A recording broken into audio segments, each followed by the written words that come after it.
Domo, welcome back to my channel.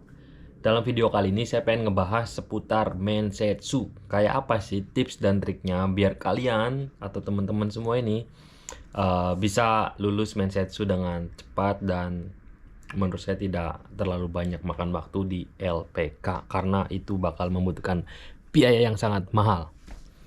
Oke, langsung saja. Tips yang pertama adalah ketika kalian melakukan sebuah Mensetsu, kalian jangan pernah bertele-tele tentang jawaban apa yang harus kalian sampaikan ke orang Jepang atau yang memensetsu kita. Kalian to the point gitu. Sumpamanya, kalian mau ke Jepang mau ngapain ya? Jawab aja, saya pengen cari uang buat nabung. Ketika saya pulang ke Indonesia, saya pengen membuat usaha atau bekerja lagi di perusahaan Jepang yang ada di Indonesia. Cukup, titik. Nggak usah Ryoko shitai desu, nandaemon nandemo. Nggak usah. Itu belibet. Terus, poin yang kedua.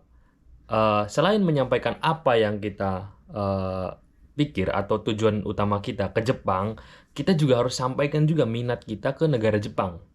Ya, ini kayak misal bahasa Jepang, kita tuh tunjukkan bahwa kita punya minat ke bahasa Jepang, ke budaya Jepang, ke negara Jepang gitu.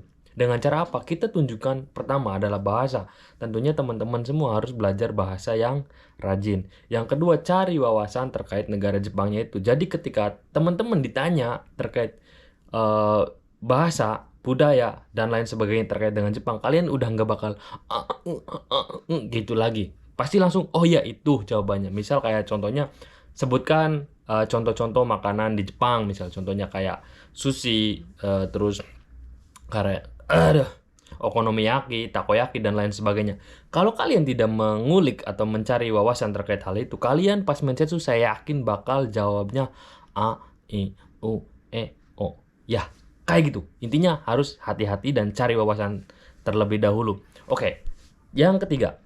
Kalian jangan pernah lakukan atau gunakan budaya ojigi yang terlalu lebay. Ini poin penting. Saya banyak banget yang lihat orang-orang Indonesia sekarang-sekarang nih ya. Sekarang-sekarang banyak banget orang-orang yang belajar di LPK ojigi sampai ruku. Di Jepang itu nggak ada itu kayak gitu tuh. Apalagi posisi tangannya di depan gini. Ohayo gozaimasu. Sampai bener-bener nunduk. Posisi tangan di sini tuh nggak ada di Jepang.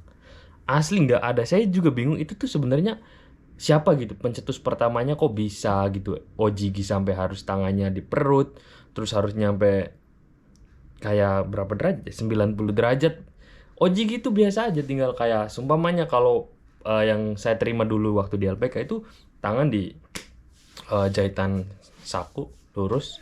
Ojigi ya paling enggak 45 derajat ataupun ya 25 derajat. Ohayo gozaimasu. Cukup, itu tidak dipermasalahkan oleh pihak Jepang. Tapi kalau orang Jepang ngelihat ada mereka kan tentunya ojigi itu kan sebagai budaya aisatsu. Udah bukan lagi terkait tegur menegur atau apa, tapi budaya, bener-bener budaya kalau di Jepang. Ketika orang Jepang yang memensetsu kita ngelihat ada orang dari negara asing melakukan itu terlalu over, kayak contohnya kayak gini, gini, ya mereka juga pasti berpikir ini budaya mana gitu. Bukan salah, tapi lebih baiknya diluruskan ya, nggak perlu se ekstrim itu gitu ojiginya. Soalnya dulu juga waktu saya di LPK itu dijelasin kalian jangan terlalu lebay dengan variasi ojigi karena orang Jepang sendiri tuh lebih ke formal biasa aja, terus maknanya gitu yang paling penting, tahu arti dari ojiginya itu apa gitu. Nah itu intinya perbaiki dari situ. Terus tips yang keempat, gunakan bahasa yang tegas. Bukan berarti harus teriak-teriak.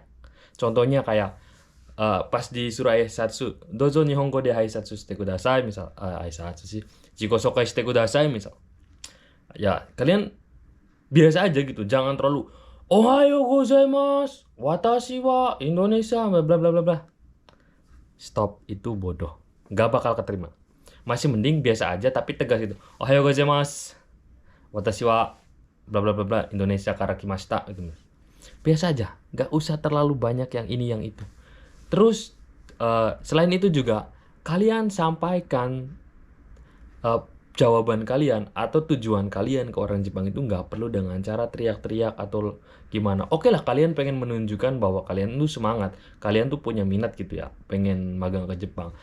Cukup dengan bersikap tegas, kayak berwibawa gitu lah ya. Jangan sampai kayak orang kopong tapi kerencang suaranya gitu. Itu tuh menurut saya perlu dibenerin. Memang ada beberapa orang Jepang yang mungkin suka gitu ya dengan orang yang teriak-teriak, tapi menurut saya itu sebuah hal yang tidak menarik. Karena saya juga pernah ngobrol sama atasan saya yang di perusahaan yang lama, ya sebenarnya yang dinilai dari Mensetsu itu bukan teriak-teriaknya, tapi ya yang dinilai itu satu bahasa, kedua wawasan, yang ketiga itu ya cara dia berpikir, cara dia menanggapi pertanyaan dan menjawab dengan jujur, tidak dibuat-buat. Soalnya ketika kalian menjawab sesuatu, kalau orang Jepang mengira itu adalah sebuah hal yang dibuat-buat, pasti akan ditanya selanjutnya, dan kalian harus paham. Contohnya, sekarang kan banyak banget ya pemalsuan pengalaman kerja di Indonesia. Ditulisnya pengalamannya Honda, misal. Sedangkan kalian tidak pernah kerja di Honda. Nah, itu bakal jadi bumerang buat kalian dan pasti bakal ditanya-tanya tentang Honda. Oke, mungkin itu saja video ini. Mudah-mudahan bermanfaat buat teman-teman semua yang mau Mensetsu. Jangan lupa terapkan apa yang saya sampaikan tadi. Dan jangan lupa lagi like, komen, dan subscribe di channel ini biar saya lebih semangat buat berbagi informasi terkait Jepang dan pemaganya. Saya Muhammad, cabut. Peace.